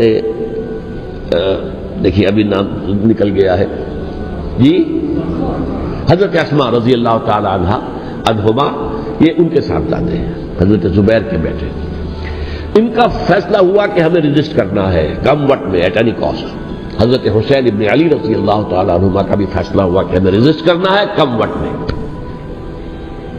البتہ ان میں بھی ایک اختلاف ہو گیا, یعنی یہ دو تو جڑے رہے, ان دو میں اختلاف ہو گیا. عبداللہ ابن زبیر کا کہنا یہ تھا کہ ہمیں حجاز میں رہنا چاہیے, یہ سرزمین ہے جس میں نبوت کی برکات سب سے زیادہ ہیں, یہاں ہم مضبوط قلعے کے اندر ہیں, ہمیں یہاں سے جو ہے رجسٹ کرنا چاہیے اور ختم کرنا چاہیے اس نظام کے اندر جو خرابی آ گئی ہے اس کو. حضرت حسین رضی اللہ تعالیٰ عنہ کے پاس خطوط کا تانتا بنا ہوا تھا, کوفے سے لوگ خط لکھ رہے تھے, آئیے آئیے آئیے, ہم آپ کے ہاتھ پر بیعت کریں گے, ہم آپ کے ہاتھ پر بیعت کریں گے, ہم آپ کے ہاتھ پر بیعت کریں گے. یہی وہ کوفہ جو حضرت علی کا دارالخلافہ رہا تھا اور جو پھر سبائیت کا گڑھ بن گیا تھا.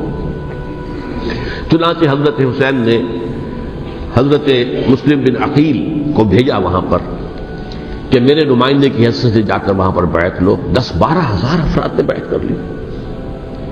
لیکن اس کے بعد یزید کی طرف سے گورنر بنا کے بھیجا گیا ابن زیاد کو. ابن زیاد نے آ کر جو تشدد کیا اور سختی کی تو سب کے سب بیعت توڑ کر اور سب منحرف ہو گئے. مخلصین تو وہ تھے نہیں, الکوفی لایوفی, کوفی جو ہے وہ تو کوئی وعدہ وفا کرنے والا ہوتا ہی نہیں, بیعت توڑ دی. فمن نقص فانما ينقص على نفسه, بیعت کے بعد بیعت توڑ دینا بہت بڑا گناہ ہے, توڑ دی. ادھر اطلاع مل گئی حضرت حسین کو, چل چکے تھے وہ راستے میں تھے کہ وہاں تو مسلم بن عقیل شہید ہو گئے اور سب لوگوں نے بیعت توڑ دی. اب واپس جانا چاہتے تھے لیکن مسلم بن عقیل کے بیٹے جو ہے اڑ گئے. یہ عرب کی اپنی ایک جو ہے پرانی ان کی حمیت اور ان کا قبائلی نظام کہ اب ہم اپنے والد کے خون کا قصاص لیے بغیر نہیں جائیں گے. حضرت حسین رضی اللہ تعالیٰ عنہ کی مروت اور شرافت کہ یہ میرا ساتھ دینے کے لیے آئے تھے, اب میں ان کا ساتھ نہ دوں تو یہ تو شرافت اور مروت کے خلاف ہے. کہا اچھا چلو چلتے. وہاں جا کر بھی عین اپنے میدان کے اندر بھی حضرت حسین رضی اللہ تعالیٰ عنہ نے 3 چیزیں پیش کی ان کوفیوں کے لشکر کے خلاف. سب سے بڑا لشکر کے اندر سب سے بڑے تو کوفی تھے جنہوں نے بیعتیں کی ہوئی تھی حضرت حسین کے ساتھ. دیکھو مجھے جانے دو واپس حجاز کی طرف, یا مجھے سرحدوں پر بھیج دو تاکہ میں کافروں کے ساتھ جنگ کرتے ہوئے اپنی جان دے دوں, یا مجھے یزید کے پاس جانے دو, میں اپنا معاملہ اس سے طے کر لوں. لیکن کوفیوں کو یہ گوارا نہیں تھا. اگر یہ یزید کے پاس پہنچ گئے تو ہمارا کچا چٹھا بیان کر دیں گے کہ مجھے تو ان لوگوں نے برگلا کر بلایا تھا. اس لیے کہ دیکھیے حضرت امیر معاویہ کے 20 سالوں کے دوران میں بتا چکا ہوں, ان کی حکومت اتنی مستحکم تھی کہ اس کے خلاف کوئی فتنہ اٹھانا ممکن نہیں تھا. اب کیونکہ چینج اوور ہوا تھا, اور چینج اوور میں آپ کو معلوم ہوتا ہے کہ ایک جس کو کہتے ہیں every thing is in the melting پاٹ, ابھی تو یہ درمیان کے اندر معاملہ ہے, تو انہیں موقع ملا. سر اٹھایا حضرت حسین رضی اللہ تعالیٰ عنہ کو, جو خطوط لکھے جس کے کہ تھیلے کے تھیلے اور بوریوں کی بوریاں بھری ہوئی حضرت حسین کے ساتھ تھی, وہ کہا کہ آئیے ہم آپ سے بیعت کریں گے. انہوں نے نہیں مانا. اور اصل میں حضرت حسین کے قاتل وہ کوفی ہیں, وہ بزدل, وہ منافق, جنہوں نے بیعت کر کے بیعت توڑی. اور اب وہ آ گئے کہ اگر یہ حسین رضی اللہ تعالیٰ عنہ بچ کر کہیں یزید کے پاس پہنچ گئے تو پھر ہمارا کچا چٹھا جو ہے وہ سامنے آ جائے گا اور ہماری پھر شامت آ جائے گی. لہذا انہوں نے قتل کیا حضرت حسین کو رضی اللہ تعالیٰ. ایک بات جو علامہ ڈاکٹر قلب صادق نے فرمائی، اور مجھے میرے علم میں یہ بات پہلے نہیں تھی، وہ یہ کہ حضرت حسین کے قتل کا فتویٰ ایک بہت بڑے مفتی نے دیا تھا. یہ بات بھی ذرا سمجھ لیجیے. حضرت حسین رضی اللہ تعالیٰ عنہ کے قتل کا فتویٰ ایک بہت بڑے مفتی نے دیا تھا. کیوں دیا تھا؟ اس لیے کہ حضور کی احادیث موجود ہیں کہ جب ایک شخص کی ایک خلیفہ کی بیعت ہو جائے تو دوسرا اگر کھڑا ہو تو اسے قتل کر دو. کھلی حدیث. اسی لیے ایک بہت بڑے مفسر بھی ہیں، فقیہ بھی ہیں، قاضی ابن العربی رحمۃ اللہ علیہ. ایک ابن عربی ہیں الف لام کے بغیر، ابن عربی، وہ بہت بڑے صوفی ہیں، فلسفی ہیں، اندلس کے ہیں. یہ قاضی ابن العربی ہیں جنہوں نے قرآن کی ایک تفسیر لکھی ہے اس اعتبار سے کہ صرف ان آیات کی تفسیر جن سے کہ فقہی احکام جو ہے ان کا استنباط ہوتا ہے. یہ دو تفسیریں اس طور سے لکھی گئی ہیں قرآن مجید کی. احکام القرآن ان کا نام ہے دونوں کا، جن میں سے ایک جو ہے قاضی ابن العربی کی ہے. ان کا ایک جملہ نقل ہوتا ہے، قتل الحسین بسیف جدہ، حسین قتل ہو گئے اپنے ہی نانا کی تلوار سے. وہ تلوار کیا تھی؟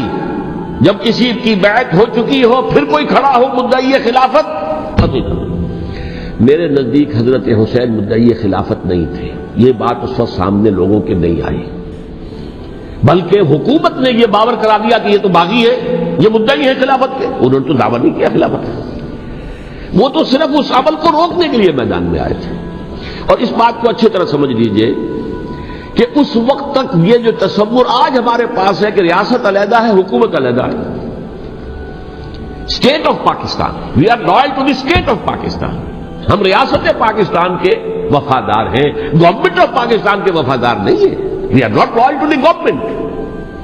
گورنمنٹ تو کبھی بے نظیر کی تھی، ہم اس کے خلاف تحریک چلا رہے تھے، یا کبھی کسی اور کی تھی اس کے خلاف تحریک چل رہی ہے، یا کبھی ضیاء الحق کی تھی اس کے خلاف تحریک چل رہی ہے. گورنمنٹ کو بدلنا تو عوام کا حق ہے. آج اس وقت نہیں تھا، اس وقت ریاست اور حکومت کا کوئی فرق نہیں تھا. لہذا جو حکومت سے اختلاف کرے گویا کہ باغی ہے. یہ ہے اصل میں وہ پیچیدہ مسئلہ کہ کیوں کسی مفتی نے فتویٰ دے دیا. اس لیے کہ اس وقت تک ریاست اور حکومت کا فرق واضح نہیں تھا دنیا پر. یہ تو ابھی کوئی 100-150 سال کی بات ہے کہ آج ہمارا جو پولیٹیکل سائنس کا ایولیوشن ہوا ہے وہ اسٹیج تک پہنچ گیا ہے کہ اسٹیٹ علیحدہ ہے، حکومت علیحدہ ہے. حکومت تو اسٹیٹ کے 3 آرگنز میں سے ایک آرگن ہے. ایڈمنسٹریشن حکومت کی ہے، جوڈیشری ہے اور لیجسلیچر ہے. 3 آرگنز ہیں بڑے بڑے، ان میں سے ایک ہے. تو حکومت کو بدلنا تو عوام کا حق ہے، چاہے وہ ووٹ کے ذریعے بدلے، چاہے ایجیٹیشن. اگر پرامن ایجیٹیشن ہے اس سے حکومت کو بدلنے کا حق حاصل ہے دستوری طور پر ہر اعتبار سے. اس وقت یہ نہیں تھا. لہذا صورتحال یہ بن گئی کہ حکومت وقت نے باور کرا دیا مسلمانوں کو. ورنہ سوچئے نواسۂ رسول کو قتل کرنا کوئی آسان کام تھا. آخر سب کلمہ گو تھے کہ نہیں تھے؟ کلمہ گو تو تھے نا، اور حضور سے عقیدت اور محبت میں کبھی. لیکن یہ کہ فتویٰ اگر ایک بہت بڑے مفتی کا، جو کہ حضرت علامہ ڈاکٹر قلب صادق صاحب نے فرمایا، مجھے اس مفتی کا نام بھی معلوم نہیں، کہ ایک مفتی ہی کا فتویٰ تھا وہ، جس کے بنا پر اب ان لوگوں نے حضرت حسین کو قتل کیا. اور یہی وجہ ہے کہ انہوں نے پھر خیموں کو بھی آگ لگا دی. بھائی حالانکہ دیکھیے اگر دشمنی کا انتقام ہوتا تو حضرت علی بن حسین جو بیمار تھے، جو بعد میں زین العابدین رحمت اللہ علیہ کے نام سے پھر یہ اہل تشیع کے چوتھے امام معصوم ہیں، حضرت علی، حضرت حسن، حضرت حسین، اور پھر حضرت علی بن حسین زین العابدین رحمت اللہ علیہ، کیا ان کو بھی قتل کرتے تھے؟ حضرت حسین کی نسل ختم ہو جاتی، لیکن نہیں کیا. آگ کیوں لگائی؟ آگ اس لیے لگائی کہ وہ جو ڈاکومنٹری پروف ہے ہماری غداری کا یزید کے خلاف حضرت حسین کو جو ہم نے دعوت دی، وہ جو ڈاکومنٹری پروف خطوط کی شکل میں موجود ہے وہ ختم ہو جائے، ڈسٹرائے ہو جائے. اس کے لیے انہوں نے خیموں میں آگ لگائی. بہرحال یہ ہے تاریخی پس منظر، یہ اسی سبائی فتنے کا تسلسل ہے جس نے سب سے پہلے حضرت عثمان کی جان لی رضی اللہ تعالیٰ عنہ. 5 سال تک مسلمانوں میں خانہ جنگی رکھی، حضرت علی کو پھر شہید کیا، اور اس کے بعد جو ہے 20 سال حضرت امیر معاویہ کے تو سر نہیں اٹھا سکے. لیکن پھر جب ایک چینج اوور ہو رہا تھا تو اس وقت انہوں نے موقع غنیمت سمجھا کہ اب کھڑے ہو جاؤ اور اب دوبارہ ایک فتنہ جو ہے اس کو امت کے اندر پیدا کر دو۔ اچھا، اس معاملے میں ایک بات جو میں نے وہاں کہی کہ ہمارے ہاں شاعرانہ جو مبالغہ آمیزی ہے، یہ میری گفتگو کا حصہ انہوں نے حذف کر دیا ہے۔ اور میں نے ایک سنی شاعر، بہت بڑے عالم، جن کے حوالے سے آج بھی میری تقریر ہوگی خالق جناح ہال میں، مولانا محمد علی جوہر کے ایک شعر کے حوالے سے کہا کہ قتل حسین اصل میں مرگ یزید ہے، اسلام زندہ ہوتا ہے ہر کربلا کے بعد۔ میں نے کہا بالکل محمل شعر ہے، اسلام مرا ہی نہیں تھا، زندہ ہونے کا کیا سوال؟ اور اگر کسی درجے میں مزمحل یا زخمی ہوا تھا تو وہ تو رہا، کربلا کے بعد بھی رہا، یزید کی حکومت بھی رہی، بنو امیہ کی حکومت بھی چلی، کوئی تبدیلی تو نہیں آئی۔ یہ کیا کہہ رہے ہیں؟ اسلام زندہ ہوتا ہے کربلا کے بعد۔ میں نے کہا اسلام مرا نہیں تھا۔ جیسے میں نے یہ کہا کہ ملوکیت جو ہے وہ اب شروع نہیں ہوئی، ملوکیت تو 20 برس پہلے شروع ہو چکی تھی حضرت امیر معاویہ کے، لیکن ظاہر بات ہے کہ حضرت حسن نے، حضرت حسین نے اس کو قبول کیا، اور حضرت حسین نے تو پھر 10 سال تک ولی عہدی جو تھی چاہے بیعت نہیں کی، لیکن اس کے خلاف میدان میں آ کر چیلنج تو نہیں کیا۔ اس اعتبار سے یہ معاملہ جو اسلام زندہ ہوتا ہے کربلا کے بعد، یہ بے تکی بات ہے۔ ہاں، حضرت شاہ اسماعیل شہید رحمۃ اللہ علیہ کی اگر میں تشبیہ کو، تمثیل کو سامنے رکھوں تو اسلام کی عمارت 6 منزلہ ہے، 6ٹی منزل ٹاپ کی وہ گر گئی، 5 منزلیں انٹیکٹ تھیں، اسلام مرا نہیں تھا۔ عدالت میں شریعت کے مطابق فیصلے ہو رہے تھے، قاضی تھے، مفتی تھے، شریعت نافذ تھی، اسلام کہاں مرا تھا؟ جبکہ خود کہہ رہے ہیں علامہ کلب صادق کے ایک مفتی کے فتوے سے حضرت حسین کو قتل کیا گیا۔ اب وہ مفتی کی رائے، اس کی بدنیتی ہو، جو بھی ہو، وہ جانے، اللہ جانے، لیکن عام مسلمان کیا کریں؟ اس پہلو سے اسلام مرا نہیں تھا۔ ہاں، ایک منزل گر گئی تھی، وہ گری رہی، 1000 برس تک گری رہی، یہاں تک کہ آ کر مغربی امپیریلزم نے اس کے گرایا، ملوکیت کا معاملہ ختم کیا، اور وہ جبرین ملوکیت دوسری آ گئی، ورنہ وہی بادشاہی چلی ہے۔ بلکہ دور بنو امیہ میں وہ بادشاہی پوری طرح اس نے بالوں پر نہیں نکالے تھے، اصل باروں پل تو اس نے نکالے ہیں دور بنو عباس میں آ کر۔ اور پھر سلاطین جو ہے ترک، جو ترک خلفاء ہے، ان کا بھی بادشاہت تھی، اور کیا تھا، وہ خلافت تو نہیں تھی۔ تو یہ تو اسلام میں جو بھی نقص واقع ہو گیا تھا، کبھی واقع ہو گئی تھی، وہ جو کی تو برقرار رہی، اس کو بھی تسلیم کیا۔ میں اللہ کا شکر ادا کر کے کہتا ہوں کہ دونوں حضرات، دونوں شیعہ دانشور اور بڑی اعلیٰ سطح کے جو شیعہ عالم تھے، انہوں نے اس بات کو تسلیم کیا اور میری اس بات کو چیلنج نہیں کیا۔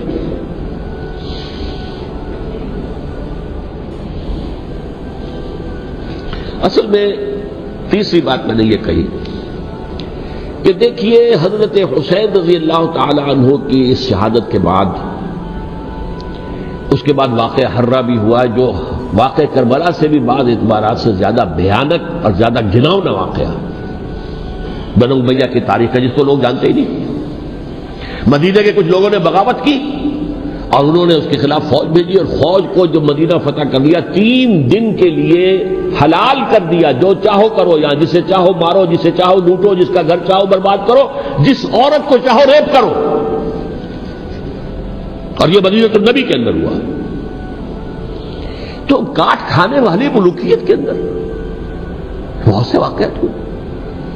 عبداللہ ابن زبیر کھڑے ہوئے، انہوں نے حکومت قائم کی تھی، لیکن یہ کہ وہ تو 6 سال کے لیے کامیاب بھی رہے، ایک حکومت قائم کی، بنو امیہ کے ہاتھ پر بیٹھ نہیں کی، بالآخر ان کی حکومت بھی ختم ہو گئی۔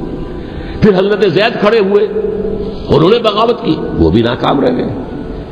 پھر بنو عباس میں کھڑے ہوئے حضرت نفس زکیہ، حضرت حسن رضی اللہ تعالیٰ عنہ کے اولاد میں سے، وہ بھی ناکام ہو گئے، شہید ہو گئے۔ پھر یہ سمجھ لیا گیا کہ اب یہ جہاں تک 6ٹی منزل ہے وہ تو دوبارہ تعمیر نہیں ہو سکتی، یہ تو جس کی لاٹھی اس کی بھینس، جس کے پاس طاقت ہوگی اس کی حکومت ہوگی، جس کا قبیلہ زیادہ قوی ہوگا، جس قبیلے میں زیادہ عصبیت ہوگی، مضبوط ہوگا، متحد ہوگا، طاقتور ہوگا، اسی کی حکومت ہوگی۔ البتہ اس کے نیچے لوگوں کے اخلاق کی اصلاح کرو۔ صوفیاء کرام نے وہ کام اپنے ذمے لیا، اور بالکل وہی کام ہے کہ جو ائمہ اہل بیت کرتے رہے۔ حضرت حسن کی اولاد میں، پھر حضرت علی بن حسین رضی اللہ عنہ، حضرت حسین کی اولاد میں، پھر امام محمد باقر، امام محمد جعفر صادق اور اس کے بعد بھی 5 اور، کسی نے بغاوت نہیں کی۔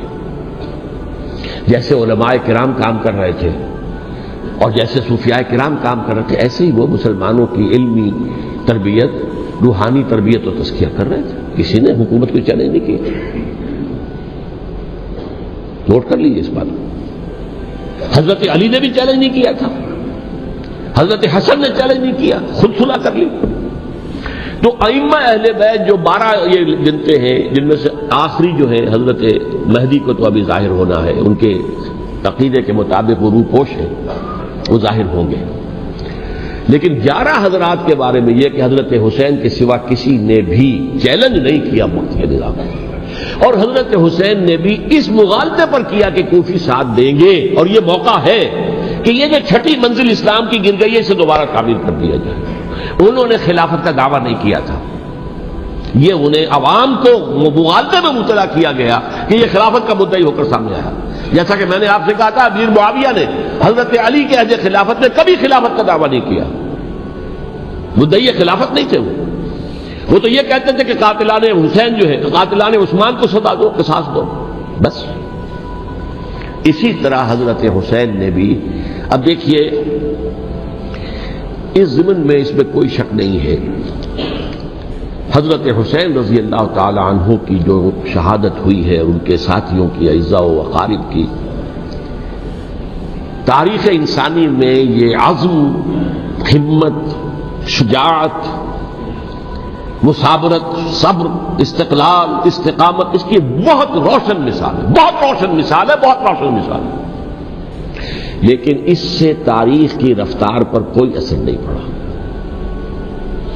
وہ جو ملوکیت آ گئی تھی وہ اور گہری سے گہری ہوتی چلی گئی۔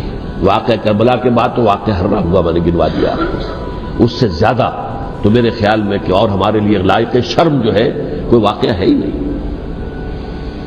اس پہلو سے۔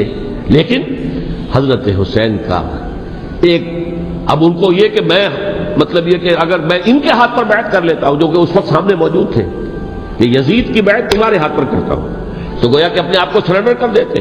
وہی خطرہ جو امیر معاویہ کو تھا کہ مجھے وہ تو پہنچنے بھی نہیں دیں گے علی تک رضی اللہ تعالیٰ عنہ، اور مجھے پہلے شہید کر دیں گے، یہی خطرہ حسین کو تھا رضی اللہ تعالیٰ عنہ کہ مجھے یزید تک پہنچنے نہیں دیں گے، پہلے قتل کر دیں گے۔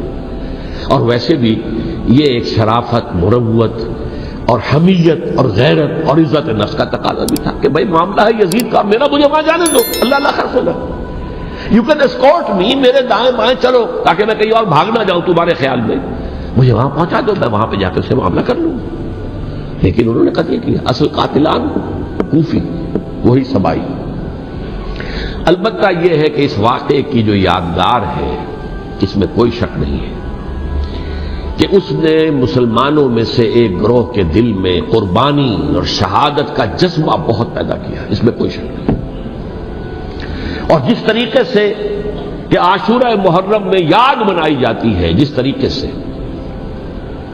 اس نے اہل تشیع کے اندر قربانی کا جذبہ بے انتہا پیدا کر دیا، اگرچہ وہ جذبہ بروئے کار نہیں آتا، اس لیے کہ ان کے ہاں یہ عقیدہ ہے، یہ طے ہے کہ جب تک حضرت مہدی ظاہر نہیں ہوں گے ہم کسی کے خلاف بغاوت نہیں کریں گے۔ یہ پوری تاریخ میں ان کا معاملہ رہا، تمام جو ہے ائمہ اہل بیت کا معاملہ رہا، جب تک مہدی نہیں آتے keep sitting and keep waiting, wait and see, that's آل۔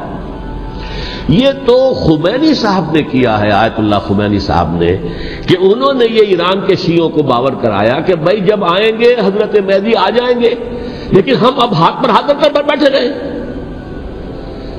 باطل کو چیلنج بھی نہ کریں، ہمیں کچھ تو کرنا چاہیے، وہ ہاتھ پاؤں ہلانے چاہیے، اور کچھ نہیں تو مہدی کا راستہ جو ہے صاف کرنا چاہیے، تمہید کرنی چاہیے، ان کے راستہ ہموار کیا جائے۔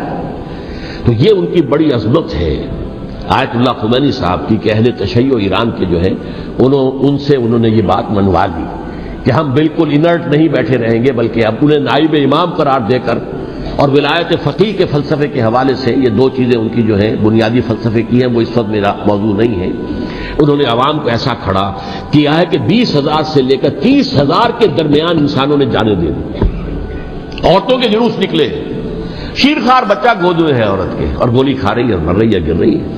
آپ سوچئے زندگی کتنی عزیز ہوتی ہے، اور شیرخوار بچے کے لیے ماں کی جو زندگی ہے، اس ماں کو اپنی زندگی کتنی عزیز تر ہوگی کہ اپنے لیے نہیں تو اس بچے کے لیے مجھے جینا ہے، لیکن نہیں، گولیاں کھائیں گری۔ یہ جذبہ انہی میں ہے۔ واقعہ یہ ہے کہ اہل سنت کے اندر یہ جذبہ نہ ہونے کے برابر ہے۔ یہ میں واشگاف الفاظ میں کہہ رہا ہوں۔ پورے عالم اسلام میں صرف شیعہ ایران ایسا نکلا ہے کہ جس نے بادشاہت کا خاتمہ کیا، باقی سعودی عرب میں بادشاہت بیٹھی ہوئی ہے، ڈٹ کر بیٹھی ہوئی، اربوں ڈالر کا ایک ایک محل بنتا ہے ان بادشاہوں کا، اور سنی سن ہے، سن، کوئی حرکت نہیں۔ وہ تو اب جو حرکت ہو رہی ہے وہ اینٹی امریکن حرکت ہے جو ہو رہی ہے، وہ در حقیقت وہ مسئلہ بالکل دوسرا ہے جو اس وقت ہو رہا ہے، لیکن یہ کہ عالم اسلام میں کوئی تحریک ایسے نہیں اٹھی ہے۔ یہ اہل تشیع میں ہے، جو بالکل استثنائی بات ہے کہ انہوں نے جو ہے ایک ایسا بادشاہ جس کو کہا جاتا تھا کہ اس کا جو اسلحہ خانہ ہے وہ ایشیا میں سب سے بڑا اسلحہ خانہ ہے، جو 2500 سالہ پرانی جو ایک عظمت تھی ایران کی، اس کو دوبارہ تازہ اور زندہ کرنا چاہتا تھا۔ 2500 سالہ برسی اس نے منائی تھی، اس کے لیے ایک شہر آباد کیا تھا کہ خسرو یا سائرس یا ذوالقرنین قرآن مجید کی اصطلاح میں اس کی یادگار بنائی تھی، اور وہ سوچ رہا تھا کہ وہی عظمت دوبارہ ایران کی ہوگی جو کہ خسرو کے زمانے میں تھی، جس کا قرآن مجید میں سورہ کہف کے اندر ذکر ہے، مشرقی فتوحات، مغربی فتوحات، شمالی فتوحات۔ تو وہ بادشاہ ہے، اس کو بھاگنا پڑا ہوا قربانی کی وجہ سے۔ تو یہ جو ہے واقعہ کربلا نے، اس میں کوئی شک نہیں ہے کہ ایک ایسی مشعل روشن کی ہے جس کو کہ ہر شخص کو دیکھنا چاہیے۔ یہ بھی انسان، جیسے کہ اقبال نے ایک شعر کہا تھا غالب کے لیے، فکر انسان پر تیری ہستی سے یہ روشن ہوا ہے، پرے مرغ تخیل کی رسائی تاک ہو جا۔ تو فکر انسان پر حضرت حسین کی قربانی سے یہ واضح ہوا ہے کہ انسان کس حد تک جا سکتا ہے قربانی دینے کے لیے اپنے کسی مقصد کے لیے۔ مقصد ان کا جو تھا، میں نے اسی لیے آیت پڑھی تھی، معاذ اللہ ثم معاذ اللہ۔ میں ایک آخری بات جو کہہ رہا ہوں وہ نوٹ کر لیجئے، ایک خاص انتہائی نقطۂ نظر کے عام کیے جانے کی وجہ سے سنیوں میں بھی ایک انتہائی رد عمل پیدا ہوا ہے، ایکسٹریم رائٹسٹ سنیز۔ اگر ایک طرف سے حملہ کیا گیا ہے حضرت عثمان کی نیت پر، ان کو خیانت کا الزام لگایا گیا، ان پر اقربا پروری کا الزام لگایا گیا، حضرت ابو موسیٰ شریف پر خیانت اور غداری کا الزام لگایا گیا، یہ ساری چیزیں اگر صحابہ کرام کے اوپر ہوئی ہیں، امیر معاویہ پر، امیر اور عمرو بن العاص پر، تو جواب میں کچھ لوگ کھڑے ہو گئے۔ حضرت علی وہ اقتدار کے طالب تھے، معاذ اللہ ثم معاذ اللہ ثم معاذ اللہ۔ یہ اہل سنت کا موقف نہیں ہے۔ حضرت حسین اقتدار کے طالب تھے، ہرگز نہیں، ہرگز نہیں، ہرگز نہیں۔ وہی اصول جو میں نے بتایا تھا سب کے لیے لاگو رہے گا، وہ امیر معاویہ کے لیے ہے تو حضرت علی کے لیے بھی، حضرت حسین کے لیے بھی ہے۔ یہ نیک نیت ہے، آپ ان کی کسی رائے سے اختلاف کر سکتے ہیں لیکن ان کی نیت پر حملہ نہیں کریں گے۔ نیت پر حملہ کریں گے آپ کا ایمان بالرسالت جو ہے وہ مجروح ہو جاتا ہے۔ یہ رسول کے ساتھ بھی ہے، رسول نے ان کا تزکیہ کیا، یتلو علیہم آیاتہ ویزکیہم، اس کا سارا عمل محمد کا کیا ہوا ہے صلی اللہ علیہ وسلم۔ تو صحابی کے معاملے میں یہ ہمارے ہاں ان کو اہل سنت جو ہے جو معتدل مزاج کے، اور اکثریت ان کی، یہ تو چند لوگ ہیں، ذرا قلم چلا لیتے ہیں تو ان کی بہت سی کچھ چھوٹی چھوٹی کتابیں بھی شائع ہو گئی ہیں بہت، لیکن انہیں اہل سنت نے قرار دیا ناسبی یا خارجی۔ جیسے خوارج نے کہا تھا حضرت علی بھی کافر ہے اور حضرت امیر معاویہ بھی کافر ہیں، حضرت عمرو بن العاص بھی کافر ہے، معاذ اللہ ثم معاذ اللہ۔ ایسے ہی کچھ لوگ حضرت حسین پر بھی الزام لگاتے ہیں کہ اقتدار کی ہوس اور طلب کے اندر انہوں نے یہ سارا سفر کیا تھا، اور بس یہ ہے کہ وہ جو بازی تھی وہ ہار گئے۔ اللہ اللہ خیر صلی اللہ، اس سے آگے کیا ہے معاملہ؟ نہیں، معاذ اللہ ثم معاذ اللہ۔ اسی لیے میں نے آیت آج جو پڑھی تھی ایک اور جو بہت بظاہر آپ کو معلوم ہوئی ہوگی، غیر متعلق ہے میرے آج کے عنوان سے، تلک الدار الآخرۃ نجعلھا للذین لا یریدون علوا فی الارض ولا فسادا۔ یہ سورہ قصص کے آخری آیات میں سے، دیکھو یہ آخرت کا گھر جو ہے وہ ہم خاص کر دیں گے ان لوگوں کے لیے جو اس زمین میں اپنے اقتدار کے طالب نہیں ہوتے۔ زمین میں اقتدار کے طالب ہوگے فساد ہو جائے گا، تم بھی طالب میں بھی طالب، جھگڑا ہوگا، لڑائی ہوگی، دنگا ہوگا، فساد ہوگا۔ تلک الدار الآخرۃ نجعلھا للذین لا یریدون علوا فی الارض ولا فسادا۔ جو لوگ زمین میں اپنے اقتدار کے طالب اور اس کے نتیجے میں فساد پیدا کرنے والے نہیں ہیں، ان کے لیے ہم نے آخرت کا گھر خاص کیا ہے۔ والعاقبۃ للمتقین، اور عاقبت جو ہے، انجام کار، آخرت جو ہے وہ تو متقیوں کے لیے ہے۔ اسی میں آئیں گے سب صحابہ کرام، خواہ وہ حضرت علی ہے رضی اللہ تعالیٰ عنہ، اور خواہ وہ حضرت امیر معاویہ ہیں، حضرت عثمان ہیں رضی اللہ تعالیٰ عنہما، خواہ حضرت حسن ہے، حضرت حسین ہے رضی اللہ تعالیٰ عنہما، خواہ عبداللہ ابن زبیر ہے، خواہ عبداللہ ابن عباس ہے، خواہ عبداللہ ابن عمر ہے رضی اللہ تعالیٰ عنہم اجمعین۔ اس اصول کو سامنے رکھ کر اختلاف آپ کر سکتے ہیں کسی سے بھی، لیکن کسی کی نیت پر حملہ کریں گے تو اصل میں آپ کا ایمان بالرسالت مجروح ہو جائے گا۔ علی کو نبی اکرم صلی اللہ علیہ وسلم نے اپنا نائب بنا کر چھوڑا تھا جب غزوہ تبوک میں جا رہے تھے مدینے میں۔ حضرت علی نے کہا بھی کہ مجھے آپ عورتوں کے ساتھ بٹھا کے جا رہے ہیں۔ فرمایا تمہارا مقام میرے ساتھ وہی ہے جو موسیٰ کے ساتھ ہارون کا تھا۔ ہارون کو چھوڑ کر گئے تھے نا یہودیوں کے پاس جب گئے تھے تورات لینے کے لیے، تو تمہارا وہی مقام ہے میرے ساتھ۔ تو یہ حضرت علی ہے رضی اللہ، ان کے بارے میں میرا، ان کی کیا عظمت میری نگاہ میں۔ تو یہ 3 کتابچے ہیں، مجھے نہیں معلوم تیسرا یہاں ہے یا نہیں ہے، بہرحال آپ لوگوں کو ریکمینڈ کر رہا ہوں کہ ان کا مطالعہ کریں۔ اب یہ کہ آخری بات یہ ہے کہ اصل ہمارے کرنے کا کام کیا ہے۔ دیکھیے کیوں نہیں کیا کسی نے بھی خروج کا معاملہ، وہ میں واضح کر چکا ہوں، بغاوت نہیں کی۔ کیوں؟ ایک تو ریاست اور حکومت میں فرق نہیں تھا، ذرا کھڑا ہو اور وہ باغی قرار پائیں گے، واجب القتل ہو جائیں گے، فتوے کی زد میں آ جائے، یہ معاملہ تھا۔ اور دوسرے یہ کہ عمارت پوری گری نہیں تھی، ایک منزل گری تھی نا۔ آج ہم کہاں کھڑے ہیں؟ پوری عمارت گری ہوئی ہے، نہ شرعی عدالتیں ہیں، نہ شرعی فیصلے ہیں، نہ احکام الہی نافذ ہیں، نہ حدود اور قصاص کے معاملات، کچھ بھی نہیں۔ ہمارا فرض کیا ہے؟ حضرت حسین کی مدح کرتے رہیے، تعریف کرتے رہیے، صحابہ کرام کی مدح کرتے رہیے، مدح صحابہ، اس کے لیے مجلسیں قائم ہو رہی۔ بھائی کر کیا رہے ہو؟ تھے تو آبا وہ تمہارے ہی، مگر تم کیا ہو؟ ہاتھ پر ہاتھ دھرے منتظر فردا ہو۔ تلک امۃ قد خلت لہا ما کسبت ولکم ما کسبتم۔ وہ تو ایک امت تھی جو چلی گئی، اللہ کے ہاں پہنچ گئے، جو کچھ انہوں نے کمایا وہ ان کے لیے، تمہارے لیے نہیں ہے۔ تمہارے لیے وہ ہوگا جو تم کماؤ گے۔ ہمارے لیے راستہ اب یہی ہے کہ خلافت راشدہ کے مکمل نظام کو اثر نو قائم کرنے کے لیے منہج انقلاب نبوی کو اختیار کریں۔ میری کتاب اس پر، کیسٹس اس پر، آڈیو کیسٹس، ویڈیو کیسٹس، سی ڈیز، نہ معلوم ڈی وی ڈی، سب کچھ موجود ہے۔ سیرت النبی پر تو میں عرض کر چکا ہوں، فلسفہ سیرت النبی سمجھنا ہے تو میری کتاب پڑھیے، ورنہ سیرت النبی آپ پڑھ لیں گے، واقعات معلوم ہو جائیں گے، فلسفہ سیرت سامنے نہیں آئے گا۔ اس کا آپ مطالعہ کریں گے میری کتاب سے۔ اور دوسرے یہ کہ یہ خلافت قائم کرنے کے لیے جو جد و جہد ہم کر رہے ہیں، تحریک خلافت پاکستان جس کا میں داعی ہوں ادنا سا، وہ تنظیم نہیں ہے، میں اس کا امیر نہیں، وہ ایک تحریک ہے۔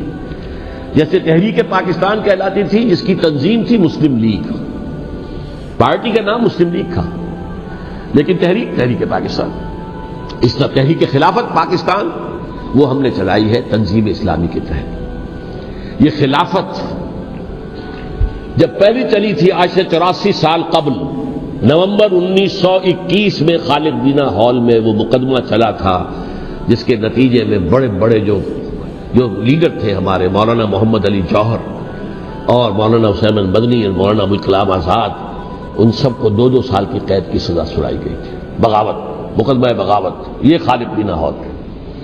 اسی میں سن 91 یا 92 میں نے 3 دن تقریریں کی تھیں، جن میں آج سے پھر میں 3 تقریریں کرنے والا ہوں، ایک آج شام کو، ایک کل شام کو رات 9 بجے، آج بھی کل بھی، ایک پرسوں اتوار کی صبح کو 10 بجے ہے کیا 11 بجے۔ تو ان میں آپ حضرات شرکت فرمائیں، تاکہ اصل جو ہمارے کرنے کا کام ہے، تاریخ کو بھی سمجھنا چاہیے، تاریخ کے عوامل کیا ہیں، کیا پس پردہ عوامل کار فرما تھے، کیا کسی شے کی اصل حقیقت ہے، وہ سمجھنا چاہیے۔ لیکن یہ ہے کہ اس اعتبار سے میں نے جب یہ لفظ استعمال کیا تھا اس مذاکرے میں، لپ سروس، کہ یہ ہم صرف لپ سروس کرتے رہے، مدح کے بیان کرتے رہے، منقبت بیان کرتے رہے، حضور کی نعتیں کہتے رہے، اس سے تو بات نہیں بنے گی جب تک کہ وہ فرض منصبی شہادت علی الناس کا جو ہمارے ذمے ہے بحیثیت امت محمد صلی اللہ علیہ وسلم اس کو ادا نہ کرے۔ مجھے خوشی ہے کہ اس کی بھی تائید دونوں حضرات نے کی، ہاں یہ لپ سروس کا معاملہ ہے۔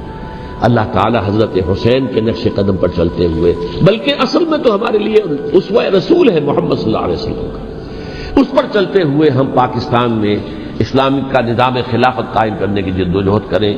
اقول قولی ھذا واستغفر اللہ لی ولکم ولسائر المسلمین والمسلمات۔